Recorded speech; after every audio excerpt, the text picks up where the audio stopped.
may both share your pain and shed your tears, for I have also trod that seemingly solitary path. Friend.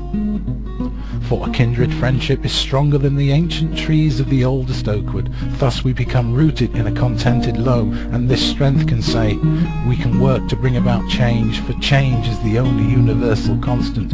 We can labour to cradle and love all those who suffer.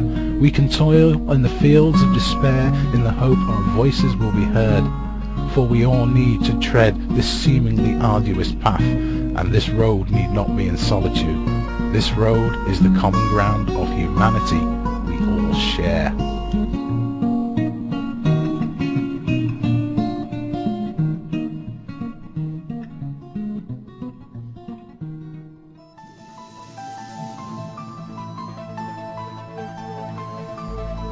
My name is Andy Radford, your host for the Edges Thursday show, coming from the Edges UK studio. Not all Edge correspondents interview people. They submit news to the Edges news page, or they bring their own audios to the Thursday show. Sometimes they give me material to narrate for them. The position of correspondent is a purely voluntary post, and Edge correspondents are under no obligation to continually submit material to the show. Edge correspondence is just a way you, our faithful listener, can become more involved in searching for the truth and bringing your own experience or research to the Edge radio broadcast. If you've taken a look at the Edge's news page recently, you will see one name that shines through. This name is Edge correspondent Mike Eastwood, who works tirelessly at updating the news for the Edge radio broadcast. Of course, most of our correspondents update the news page, and we are very grateful to them. This keeps the Edge up to date and interesting. Mike Eastwood is an Edge correspondent resident in the UK, and Mike has submitted an audio news presentation which I shall play for you now. Here he is, Mike Eastwood.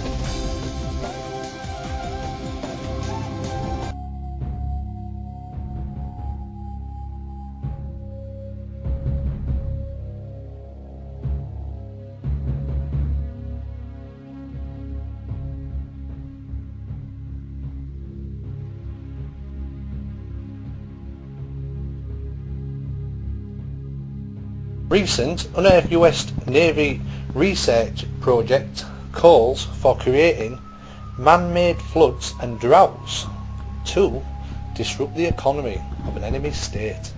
They've already used weather modification before. They used it successfully before in Vietnam. Reports from a Naval Air Warfare Division in China Lake released research last month through the Freedom of Information Act. The research suggests a study of the latest weather modification techniques. They could use it to disrupt the economy due to the effects of floods and droughts, etc., or deny movement of personnel and material. Between 1949 and 1978, China Lake developed concepts, techniques and hardware that were successful, used in hurricane, fog control and drought relief. The application of weather modification was demonstrated in 1966 when Project Popeye was conducted to enhance rainfall. But in 1980 the United States ratified a treaty banning military weather manipulation. But since then, once in a while, military armed forces sometimes bring up the idea of doing it again. Also in the news, in a controversial new book by Nick Davis, he says a shadowy intelligence agency are pumping out black propaganda to manipulate public opinion, and that the media just swallow it wholesale. Media operating as its compliant assistants, failing both to resist it and to expose it. Various journalists back Mr Davis, saying he's spot on, as most news reporters don't get out of the office and just report whatever paper is given in front of them without actually checking the details and facts. In Europe, the European Commission will propose that all foreign travellers entering or leaving Europe should be fingerprinted. They're trying to get approval by the European Parliament. If they get their ruling, the measures would mean the identifying information of tens of millions of citizens would be added in the next coming years to a database that would be shared with governments from around the world.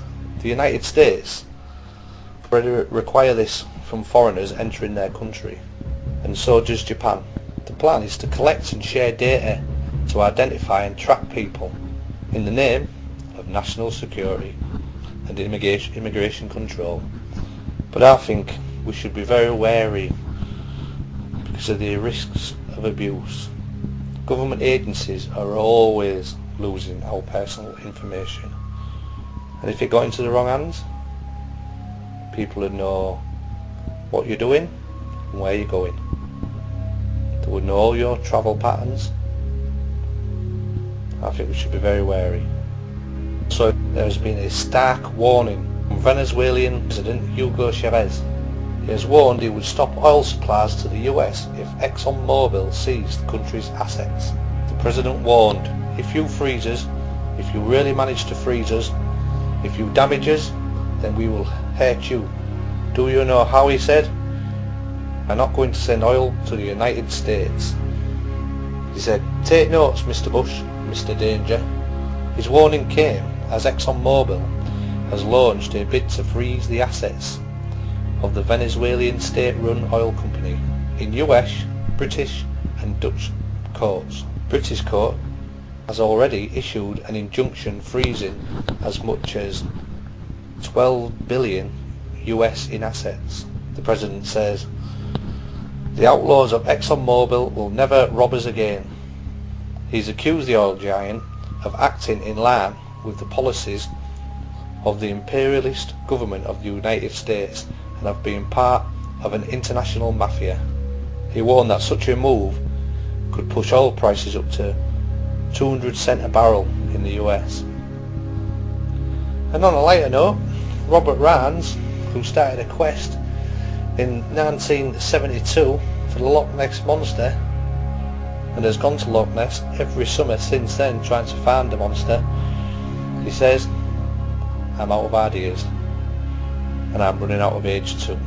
James is probably the most accomplished person to try and prove to the scientific community that Nessie is or was real. Several rooms in his apartment are stuffed with videotapes, binders, photos and honours from his various careers as a patent attorney, physicist, inventor, MIT professor, Broadway composer, law school founder, and he is also a World War II veteran. His quest started when he was at a tea party at a friend's home overlooking Loch Ness in Scotland, when his host, Scottish Air Force officer Basil Carey, saw something moving in the water below. They all rushed to the window and for a few fleeting minutes watched what appeared to be a large hump with the texture of an elephant moving back and forth across the water. When the hump disappeared below the water, Rain's wife told him that he needed to find the animal again no matter how long it took. This summer he will be back there again just like every other summer since then. But at the age of 85, he now believes that Nessie is long gone. But he does believe that there were two Nessies alive in the murky depths of Loch Ness, because in the 70s he took a series of underwater photographs which are probably the best physical evidence yet to support the existence of a large unidentified animal in Loch Ness. But he said his sonar equipment have not picked up any moving objects since the 1980s.